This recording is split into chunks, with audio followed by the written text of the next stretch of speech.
It is my pleasure to welcome you to the sixth section of the crash course Marketing, Market-Oriented Business Management. In this and the following three sections, I would like to elucidate what operational marketing is and how you can approach this.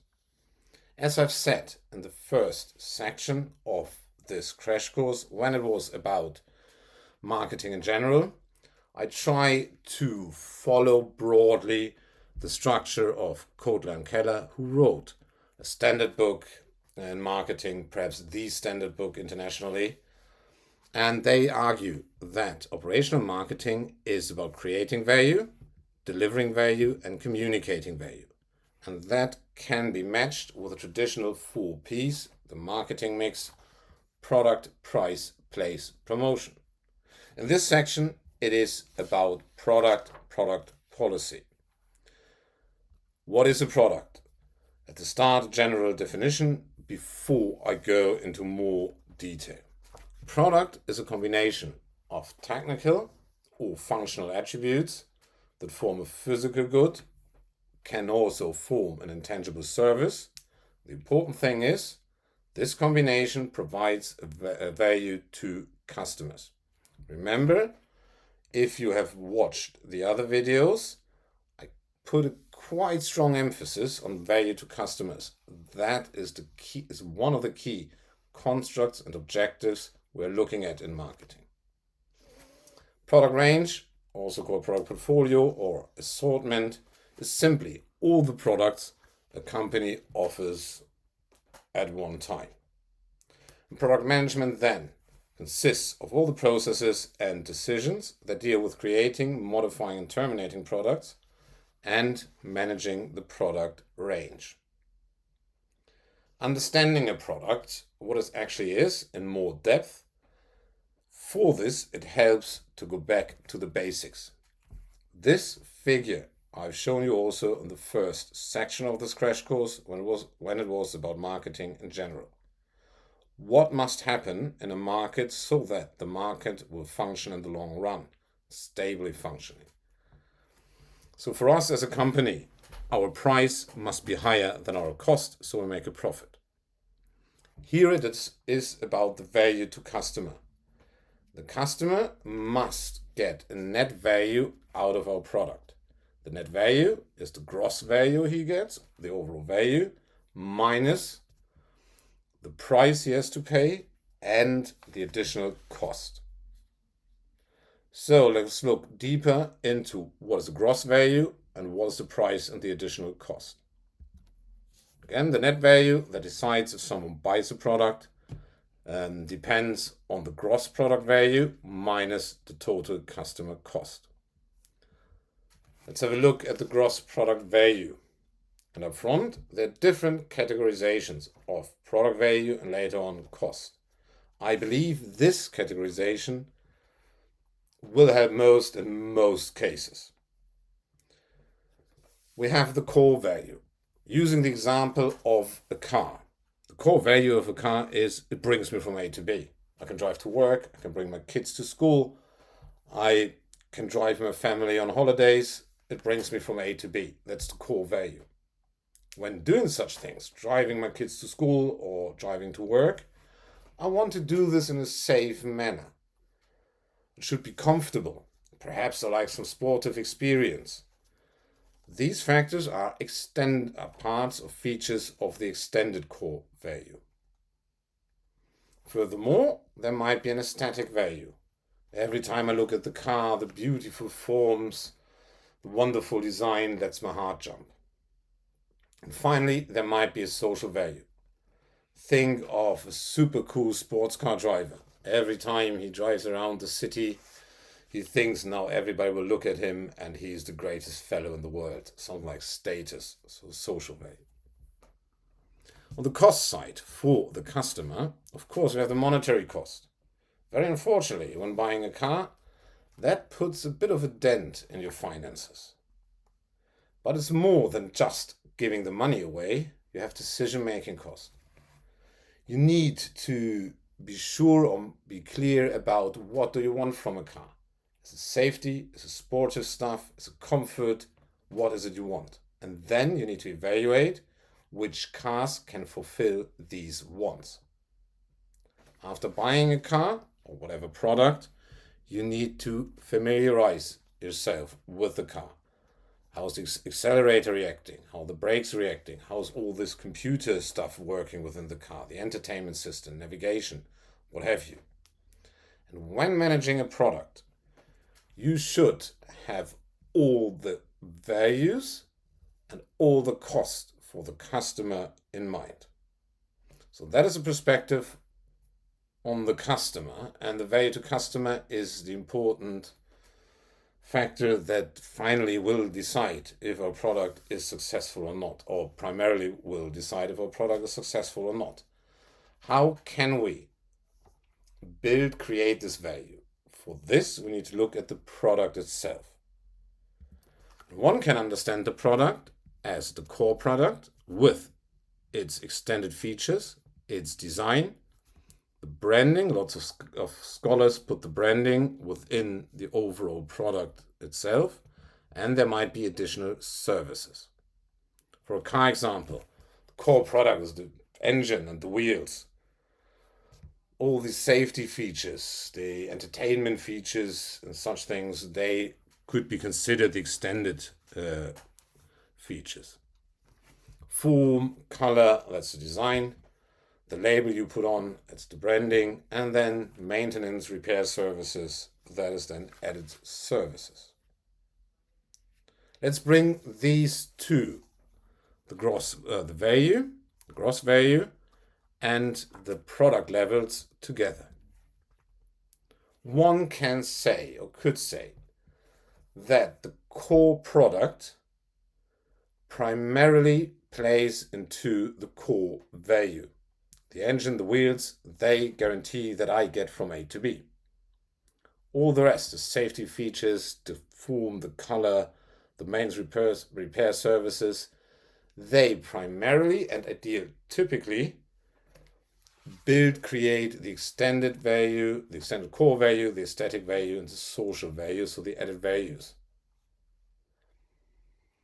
Now one might think, all right, I get the core product right, and the rest is nice to have, but it's not a must-have.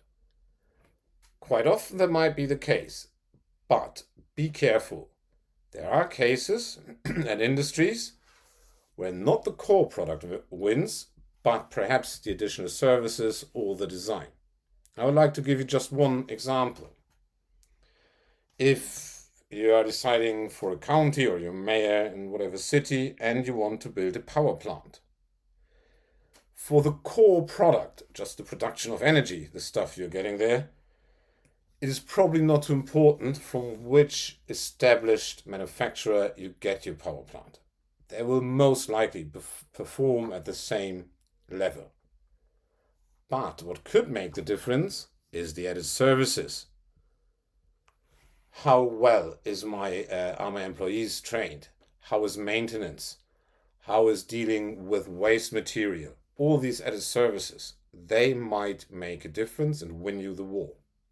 Against this backdrop, let me add that some scholars argue that the industrial marketing should be understood as service marketing and a service industry, as this probably is the deciding factor. I think this position goes a step too far, but there is some truth to it, as I hopefully could explain in the example I've given you. Important is have a differentiated look at this and see what is deciding the war, what is the key feature, the key value, why customers buy your product, and then relate them to your product levels and product features. Now, another approach to understand a product is the Kano model. So you have product features, product attributes. You either do not implement them, and there you do not perform well on these attributes, or they're fully implemented, you're very good there. And on the y-axis, you have the customer is dissatisfied or the customer is satisfied. Now you have three categories of product features. There's the dissatisfiers or the must-bes. These are product attributes the customer expects, and if they're there, he's not satisfied because he simply expects these attributes. But if they're missing, he's dissatisfied as he expects them. Only if they're missing, he's dissatisfied. If they're fully implemented, he's not satisfied. Then you have, if you will, the classic, the satisfiers. The better you perform on these product attributes, the more satisfied is the customer. The poorer you perform on these attributes, the more dissatisfied is the customer. Finally, the delighters. These are product attributes the customer does not expect. So he does not expect that these attributes will be there. That means if they're missing, he cannot be dissatisfied as he does not expect these attributes. But if you offer these attributes, the customer is super satisfied. Let me give you an example to make this clear. Now, this is a simplified example of pharmacy. A dissatisfier, that is a distribution of medication. If I don't get my medicine from a pharmacy, I would not go there. But if I get the drugs 5 seconds, 10 seconds quicker, that does not really make me satisfied. A satisfier, that is advisory. Just think, for instance, your first child is born. You're a bit insecure. Of course, it's your first child. You do not really know what exactly to do. So, if the pharmacist then gives you good advice, happy days. And that means it's good advice. It's not chewing the ear off of the customers. It's the right advice to the right customer. The better the pharmacist does this, the more satisfied the customers are. The poorer he's doing this, the more dissatisfied the customers are. I normally go to the pharmacy, get my medication, and perhaps get some good advice from a pharmacist. What I normally do not expect is something, for instance, like supplementary health programs that helps me to stop smoking, that helps me to understand what I have to need for vaccination or other medicine when I'm going abroad to another country. That is, I do not expect this, but if I get such things, I'm delighted.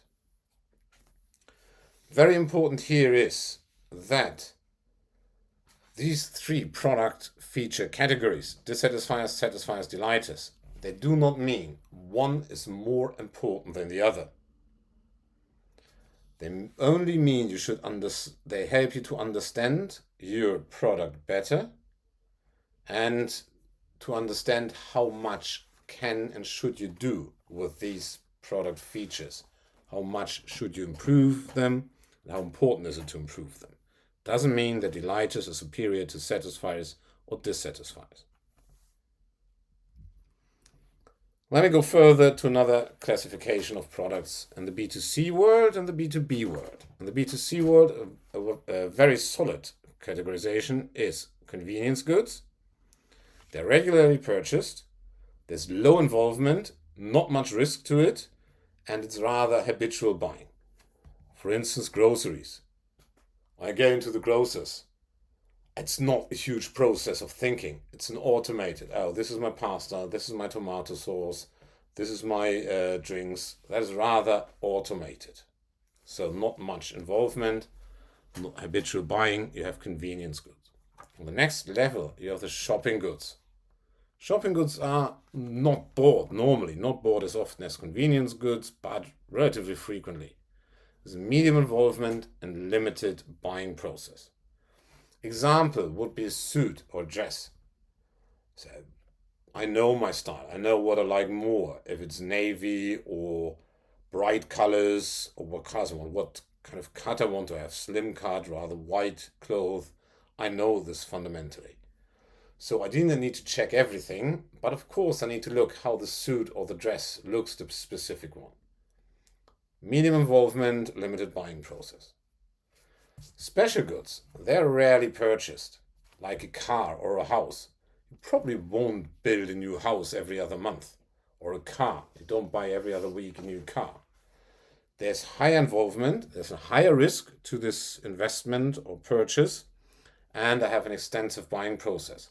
I look into more details of the product features and also of my needs and wants. On the B2B side, you can distinguish between materials and parts, capital and services. Materials and parts are products that will be fully integrated into the end product. We have the example of a car, so tires, airbags, that will be fully integrated into the car. These will be materials and parts. Capital, these are durable goods that facilitate the production of the finished product. So in our car assembly, it's the robots standing there and the machinery, but also the offices that are there where all our management stuff sits in. And we have services, that is something like legal advisory, business consulting. They help to manage the production process and the finished product itself.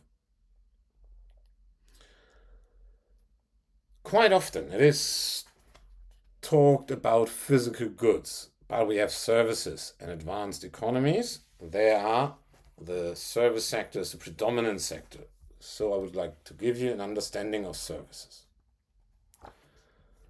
Simple definition, simple and strong. Services are mainly intangible, not storable performances that combine internal and external factors with the aim to create a value to customers or their possessions. Now, to make this clear, definitions are always a bit cumbersome for the brain to get around them. Think of a service that everybody knows and you probably also use as a hairdresser. In a service, we have internal and external factors. The internal production factors are the hairdresser himself or herself, the scissors, the comb, and all the stuff that you use when cutting hair. The external factor is the fellow that walks into the hairdressers with his hat, his hair that he has, and his wishes, if he wants to look like Brad Pitt, Angelina Jolie, or whoever is now one of the hip, beauty, handsome guys there. Now, what you do within the shop, you combine the internal and external factors. The customer sits down, then snip, snip, and the hair is cut. The result of a service is virtually always manifesting itself with the external factor. In the end, the customer walks out of the shop and looks either like some beauty, handsome superstar, or looks like a punk because the hairdresser was an idiot and was not good at his job. But it's not only the responsibility of the hairdresser that he might be poorly qualified or skilled. It's always the external factor that comes into play too.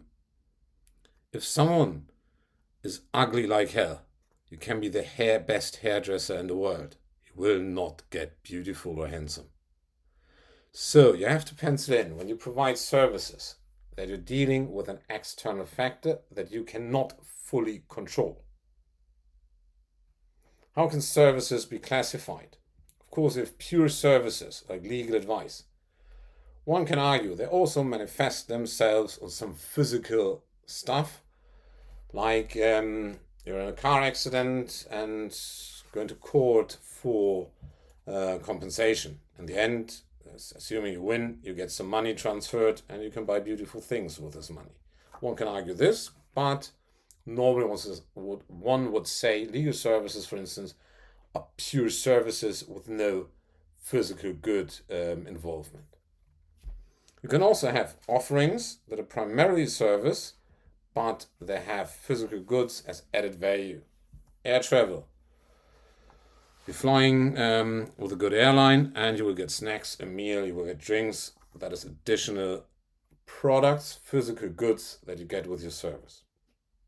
You can have a combination of both. Think of a pub. A physical good, a drink. If you can't drink anything in a pub, you probably would not go there. But why do you go to the pub? Because a great atmosphere where you can meet with your lads. So that's a combination. Finally, there might be a physical good, and then there's an added value. That comes back to our B2B example, or even B2G. High-end technology products, fighter jet, power plant. That is physical good, and then you add the services like training, maintenance, and so on. Let me now briefly give you the key terms for the product portfolio. In this context, I would personally advise you, if you have to manage or deal with a product portfolio with an assortment, use the approaches of brand management. And within this section, creating and managing brands, I explain in more detail how to manage a brand portfolio. And this brand management approach, or brand management portfolio approach, I think is stronger than what you normally find with product portfolios. Anyway, to understand a product portfolio, you look at the width of the product range and the depth of the product range. The width represents the different product lines that you have, like Coke, Fanta, Sprite, and so on. The depth of the product range describes the variations of a product within the product line. Coke, Diet Coke, Coke Zero, and so forth. What is important when you manage a product range and assortment, and this will also come back later when it's about terminating products, that is the composite effects of the demand side. Again, as usual, there are different categorizations in the literature. I personally think this is the cleanest and strongest approach. Looking at the composite effect of buying, using, and an attitudinal composite effect. So the effect of buying. You buy 2 or more products at the same time, at the same place, because the benefit of buying the products together is greater than the benefit of buying products separately. Think of your weekly or daily shopping. When you go into the grocers, you will buy all your food, your pasta, your tomato sauce, what have you. Theoretically, you could go to the pasta shop, buy the pasta, and then you go to the next shop, to the tomato sauce shop. That is not great. We'd want to get the shopping over with. So it's great that supermarkets can go in, buy everything together, and our pain of shopping is much smaller and not as painful. The composite effect of using 2 or more products are used together at the same time, because the combined usage offers higher benefits than a separate usage. There also might be technical or functional requirements to use this together. Again, pasta and tomato sauce. Of course, you can now cook yourself a bit of pasta, eat this. In 2 hours, you just heat up the tomato sauce and eat the tomato sauce. Probably a good idea to eat this together. It's tastier. If you haven't tried this, trust me. But functional, technical side, having a printer without paper, that doesn't make sense. If you have a printer, you need paper, you even need a cartridge. Finally, the attitudinal composite effect, that states that a person holds identical or similar attitudes toward 2 or more products, and then he will show similar behavior. Example is, we don't have diverging attitudes towards Coke, Diet Coke, Coke Zero. That is primarily important when you're dealing with brand management. And again, I think brand management is quite often a stronger management approach than a pure product management approach. So see these 2 paths as overlapping. Now, coming back to the product, or one product that you should manage, and how to do this over time. I have already in the 3rd section, traditional business analysis, introduced the product life cycle. Here again, very short, not to repeat myself too much, the product life cycle of the typewriter, which was invented second half of the 19th century, then the first half of the 20th century, massive growth. In every office and also most of the households there was a typewriter. Then after World War II, the market was saturated.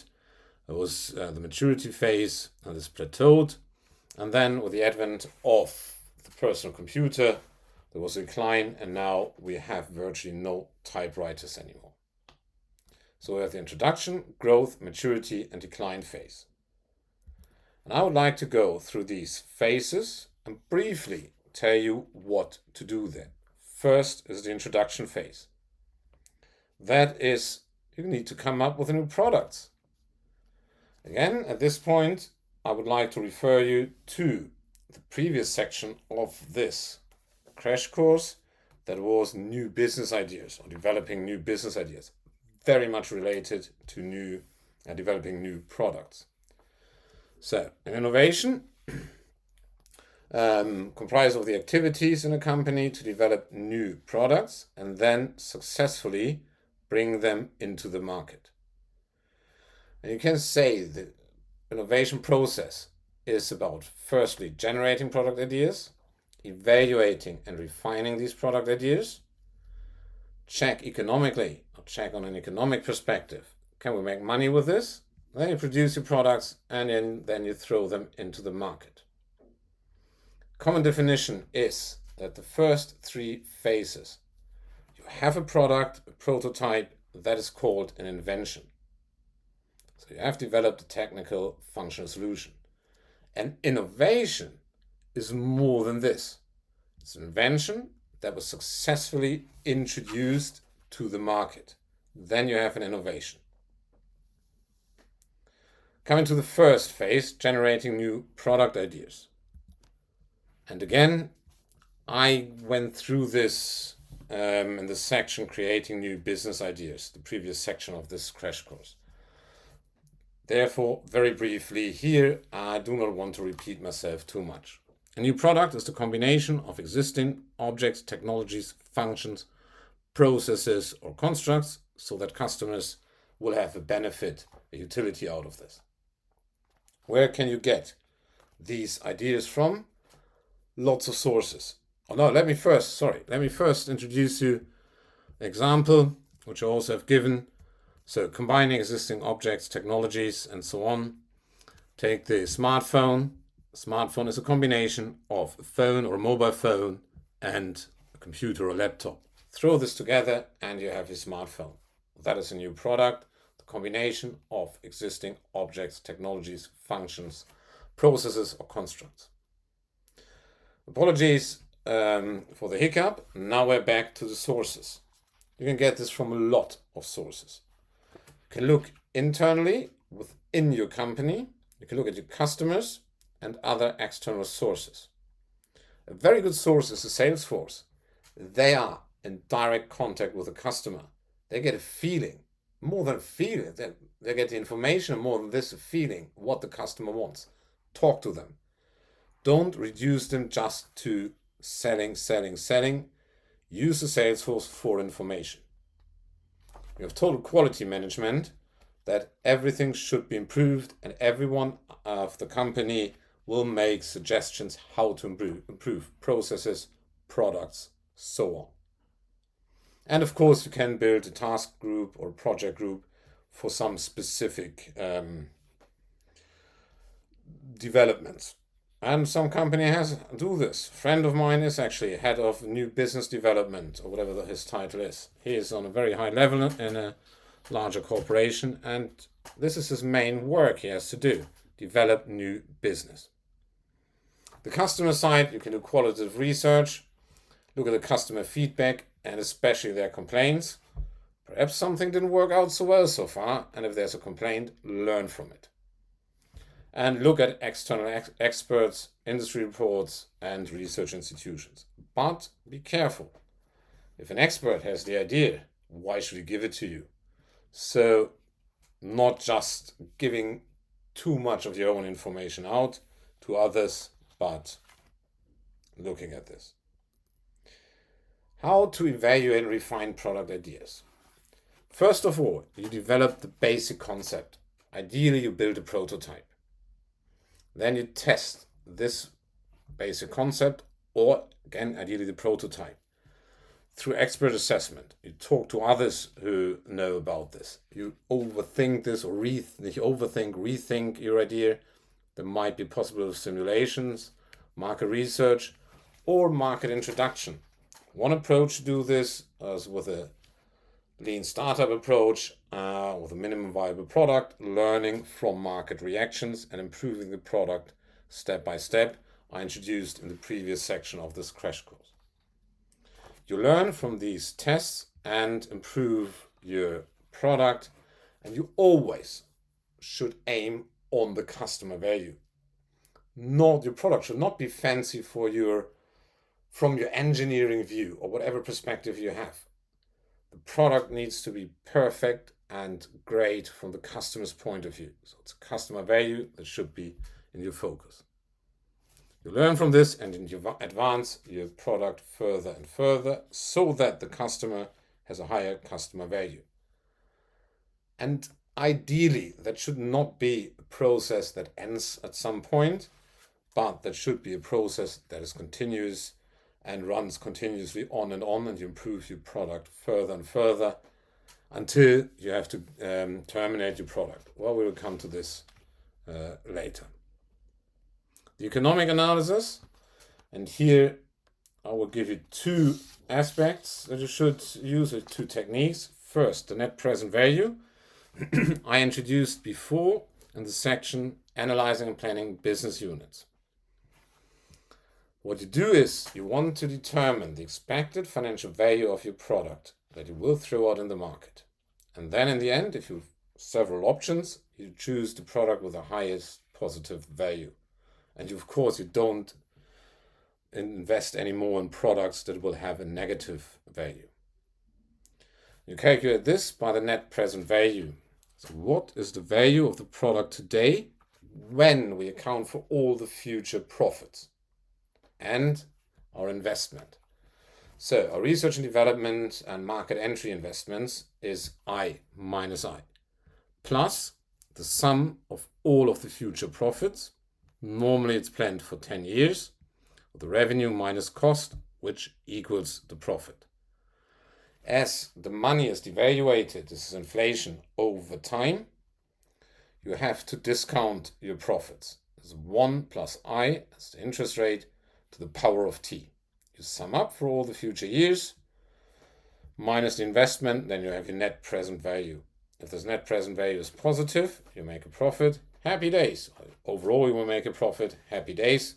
If it's negative, unhappy days. Not a good idea to pursue this project and this product any further.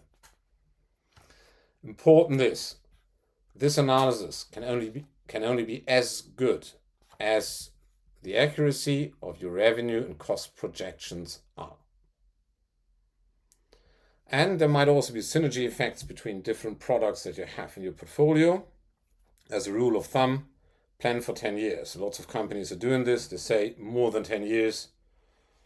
We cannot say anything. The world is changing rapidly. The second approach to look at the value or the economic analysis is the break-even analysis. The idea is principally, you determine the break-even point. The break-even point is the number of units of products you need to sell to break even. From when on, you make a profit. And that is when your revenue equals your cost. And then later you look, is it realistic that we are selling as many products in the market? If we can reach this break-even point number, actually surpass the break-even point number, we could go for this. If we can't, if it's highly likely that we'll never reach the sales numbers required to break even, where revenue equals cost, then we should better stop with this project. To explain the break-even point,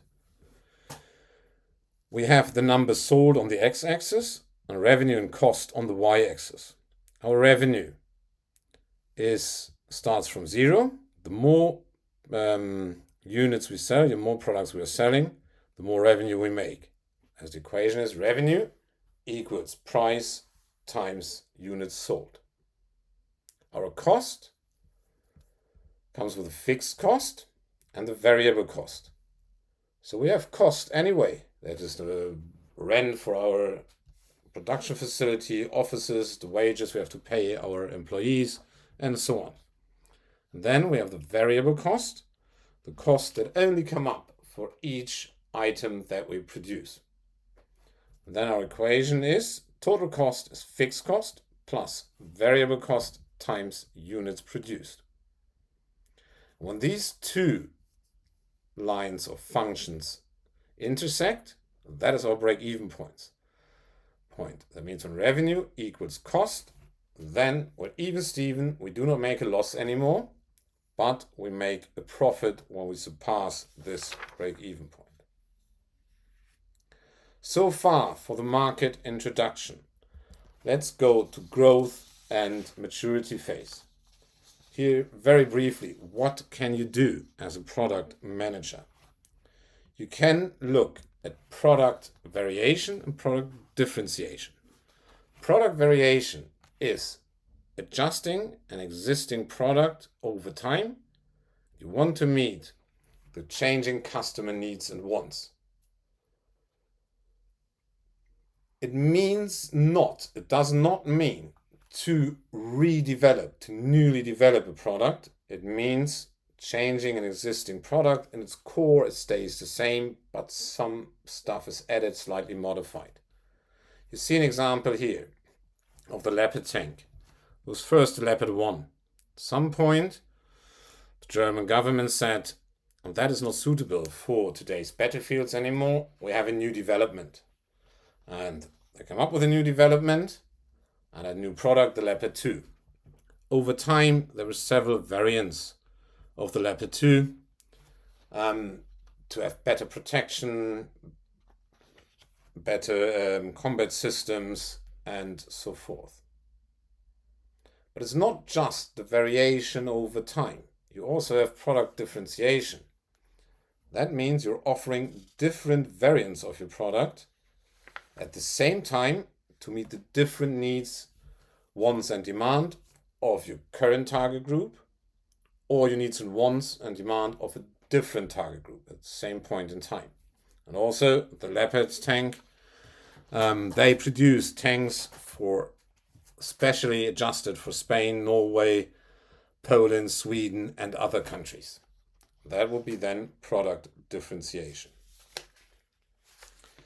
Finally, everything comes to an end, and at some point you should eliminate a product from your portfolio. How to do this? I will show you the general process, and then I will also give you a simplified example.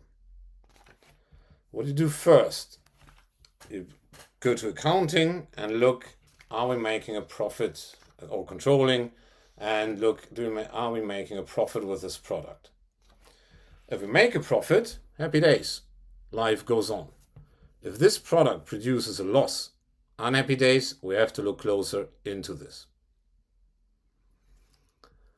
Then we look in, can a product variation, something like, as just shown you, improving Leopard 2 tank with additional armor or protection systems. Can a product variation or can improving the production process, so decreasing the cost, can this lead to a profit? If it's possible, happy days, go with this option. If it's not possible, we have a possible candidate for termination. The final step is you need to analyze and look, are there synergy effects in production or are there composite effects on the demand side?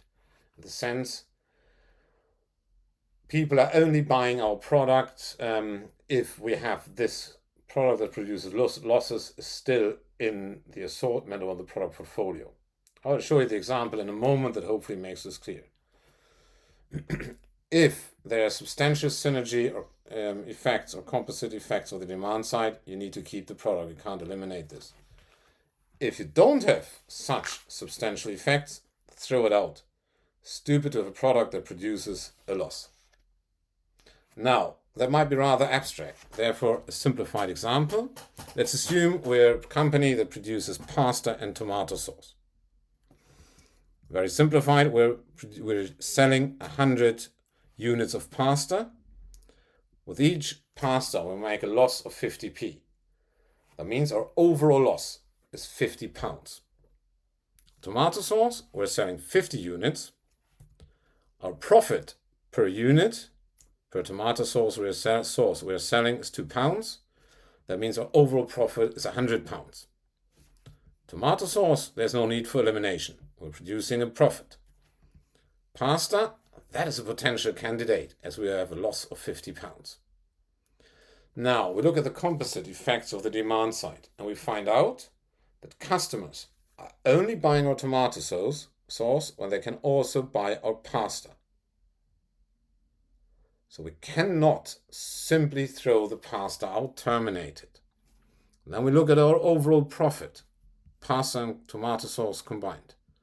A loss of 50, a profit of 100 gives us 50 pounds profit overall.